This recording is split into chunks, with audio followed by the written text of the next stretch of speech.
আকরামের মুখ থেকে এই কথা শুনে অভিনবের আত্মবিশ্বাস বেড়ে গেল। সে নিজেকে এমন এক টাইগার মনে করল যে খাঁচা থেকে বেরিয়ে জঙ্গলে প্রবেশ করেছে। পুরনো অফিস ছেড়ে অভিনব বাড়ি ফিরে এলো। সে মনে করতে পারছিল না শেষ কবে এমন করে নিজের বিছানায় আরাম করে শুয়েছিল। অর্ডারটা তো মাত্র 500 ছিল, তাহলে আপনি আমাকে 1000 কেন দিলেন? তোমরা ডেলিভারি ছেলেরা খুব কষ্ট করে কাজ করো বন্ধু, এই 500 টাকা তোমার টেপ। মুখ দিয়ে পিৎজা বক্সটার দিকে তাকিয়েছিল। সে মনে করতে পারছিল না শেষ কবে পিৎজা খেয়েছিল। আজ সে বুঝতে পারল বৈভবী আর নিজের জন্য একটা বাড়ি কেনার জন্য সে কত ইচ্ছেকে ত্যাগ করেছিল, কিন্তু এখন সে আর থামবে না। সন্ধ্যায় অভিনব হোটেল স্যাফায়ারে যাবার জন্য প্রস্তুতি নিতে শুরু করল। সে একটি ধূসর শার্ট আর কালো প্যান্ট পরল। অভিনবের পরার জন্য এর চেয়ে ভালো কিছু ছিল না। ভিতরে যেতে চাও? কি মনে করছো আমি তোমাকে ভিতরে ঢুকতে দেব? আমি কেন ভিতরে যেতে পারবো না? সিকিউরিটি অফিসার তার পোশাক দেখে তাকে বিচার করছে। শোনো, তোমাদের মতো লোকদের আমি খুব ভালো করেছি। অভিনব 2 কদম পিছিয়ে গিয়ে ফোন বের করে আকরামকে কল করল। হ্যাঁ টাইগার, কোথায় আছো? আমি হোটেলের এন্ট্রান্সে আছি। আকরাম, আমাদের টেবিল নম্বর কি? টেবিল নম্বর? ওহ, এই হোটেলটা আমারই, টেবিল বুক করার দরকার নেই। তুমি ভেতরে গিয়ে আরামে বসো, আমি এক্ষুনি পৌঁছচ্ছি। আমি ভেতরে যেতে পারছি না, এখানে একটা সিকিউরিটি গার্ড দাঁড়িয়ে আছে। সে বলছে আমার মতো লোকদের ভিতরে ঢুকতে দেয় না। এই বোকাটাকে, তুমি একটা কাজ করো, আমি মাত্র 10 মিনিটের মধ্যেই পৌঁছে যাচ্ছি, তুমি অপেক্ষা করো, ঠিক আছে? আর এই অফিসারের জন্য আমি দুঃখিত। ঠিক আছে, কোনো সমস্যা নেই। ও দেখ তো, তোমার ওই অকেজো এক্স, চলো ওকে নিয়ে একটু মজা করি। এখানে কেন চলে এলে? নেশা করেছো নাকি? আকরাম আমাকে এখানে ডেকেছে। হ্যাঁ, মনে পড়লো, আকরাম স্যার সেদিন বলেছিল তুমি নাকি তার এক ড্রাইভারের ছেলে।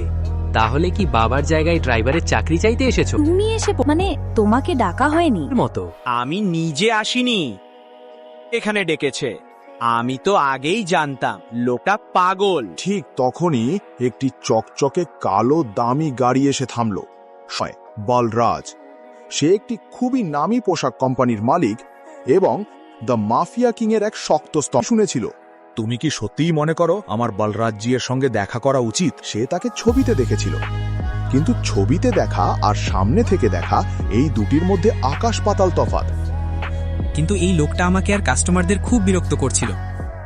আমি এই চোরটাকে ভিতরে ঢুকতে দিচ্ছিলাম না, তাই ও এখানে ঝামেলা করছে। তোমার সাহস কি করে হয় ওকে চোর বলার? তুমি কে ওকে ভিতরে ঢোকা থেকে আটকাবে? তোমার বাবা কি এই হোটেল খুলেছে? ও আমার অতিথি, আর আজকের পর যদি তোমাকে এই হোটেলের আশেপাশে দেখি, তোমার পা ভেঙে দেব। এখান থেকে চলে যাও। স্যার, এই বোকাটার জন্য। সব লিকারের নাম জানি। আমাদের কাছে টেকিলা আছে 5 লাখ টাকা, ভডকা 8 লাখ টাকা, হুইস্কি 1 লাখ টাকা, আর জিন আছে 12 লাখ টাকা। স্যার, আপনি কি নিতে চান? গ্রেট। ব্যাপারটা হলো আজ আমার কাছে খুব স্পেশাল গেস্ট আছে, তাই সবচেয়ে দামিটা পাঠাও আর বাকি সবকিছুই পাঠাও। শিওর স্যার, আমি তাই বাইরে তোমার সঙ্গে পরিচয় করাতে পারিনি।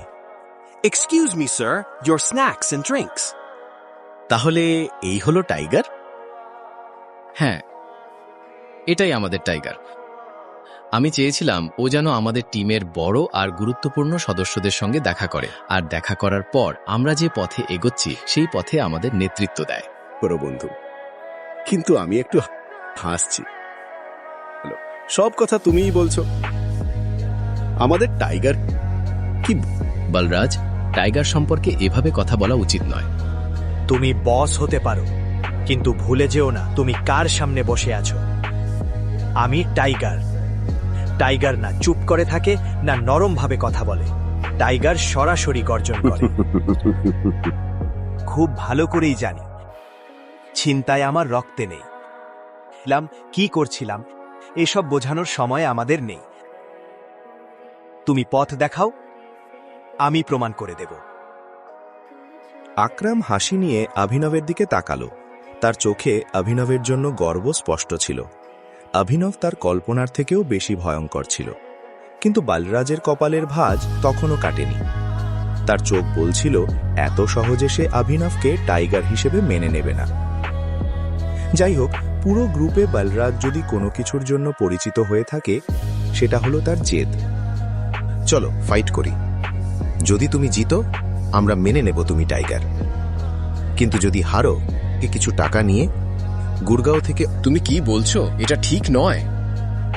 চলো ফাইট করি। কবে ফাইট করতে চাও? এটা শুনে বালরাজের মুখে একটা হাসি ফুটে উঠল। একরাম হতবাক হয়ে গেল। এরপর কি হবে? সত্যি কি ফাইট হবে? অভিনব কি বালরাজকে হারাতে পারবে?